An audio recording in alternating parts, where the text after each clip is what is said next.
Welcome to snash car care. Polishing അഥവാ paint correction മാർക്കറ്റിൽ ഏറ്റവും കൂടുതൽ തെറ്റിദ്ധാരണയുള്ളൊരു സർവീസാണ് പോളിഷിംഗ്. എന്താണ് പോളിഷിംഗ്? പൊതുവേ നിങ്ങളുടെ കയ്യിലുള്ള വണ്ടി ഒന്ന് അതിൻ്റെ കാറിൻ്റെ പെയിൻ്റ് ഒന്ന് ഫെയ്ഡ് ആയി കഴിഞ്ഞാൽ നിങ്ങളുടെ മനസ്സിൽ ഓട്ടോമാറ്റിക്കലി പോകുന്ന ചിന്ത എന്ന് പറഞ്ഞാൽ അത് പെയിൻ്റ് അടിക്കുക എന്നുള്ളതാണ്. ശരിക്കും അതിൻ്റെ സൊല്യൂഷൻ അത് തന്നെയാണ്. ഉത്തരം അല്ല. നമുക്കത് പോളിഷിങ്ങിലൂടെ അതിൻ്റെ ആ ഒരു ഫാക്ടറി ഫിനിഷ് തിരിച്ചു കൊണ്ടുവരാൻ പറ്റും. നമുക്കിന്നിവിടെ വന്നിട്ടുള്ളത് BMW 5 സീരീസ് ആണ്. 2013 മോഡലാണ്. ഈ വണ്ടി നോക്കുകയാണെങ്കിൽ അത്യാവശ്യം കളർ ഫെയ്ഡ് ആയിട്ടുണ്ട്, സ്ക്രാച്ചസ് ഒക്കെ വിസിബിളായിട്ട് കാണാൻ പറ്റും, നല്ല രീതിയിൽ ഫെയ്ഡ് ആയിട്ടുണ്ട്. അപ്പോൾ ഇതിനെ നമ്മൾ എങ്ങനെയാണ് തിരിച്ചു കൊണ്ടുവരിക എന്നുള്ളൊരു ഇതാണ് നമ്മൾ കാണിക്കാൻ പോകുന്നത്.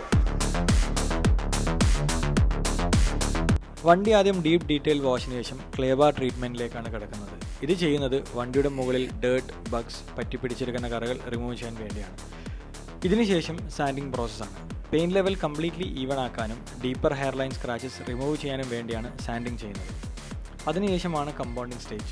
ഇതാണ് പെയിൻറ്റ് കറക്ഷൻ സ്റ്റേജിലെ ഏറ്റവും ഇമ്പോർട്ടൻറ്റ് സ്റ്റേജ്. ഈ സ്റ്റേജിൽ വണ്ടിയുടെ പെയിൻറ്റ് ഫിനിഷ് മാക്സിമം സ്മൂത്താണ്. ഹെയർ ലൈൻ സ്ക്രാച്ചസും ഫെയ്ഡഡ് കളറും മാക്സിമം സ്മൂത്തായി നല്ല ഗ്ലോസ് ലഭിക്കും. ഇതിനുശേഷം അൾട്രാ ഗ്ലോസ് ലഭിക്കാനും ഒരു മീഡിയം ലെവൽ പ്രൊട്ടക്ഷൻ ലഭിക്കാനുമാണ് നമ്മൾ പോളിഷിംഗ് ചെയ്യുന്നത്. ഇതായിരിക്കും പെയിൻറ്റ് കറക്ഷനിലെ അവസാന സ്റ്റേജ്. ഇതിനുശേഷം ഐദർ സെറാമിക് ഓർ വാക്സ് ആണ് കസ്റ്റമേഴ്സ് ചൂസ് ചെയ്യുന്നത്. ഇതാണ് 3Mൻ്റെ 3 step paint correction process. Definitely ഇത് ചെയ്താൽ നിങ്ങളുടെ വണ്ടിയുടെ ഫിനിഷ് ഒരു ഫാക്ടറി ഫിനിഷിങ്ങിലേക്ക് കൊണ്ടുവരാൻ പറ്റും.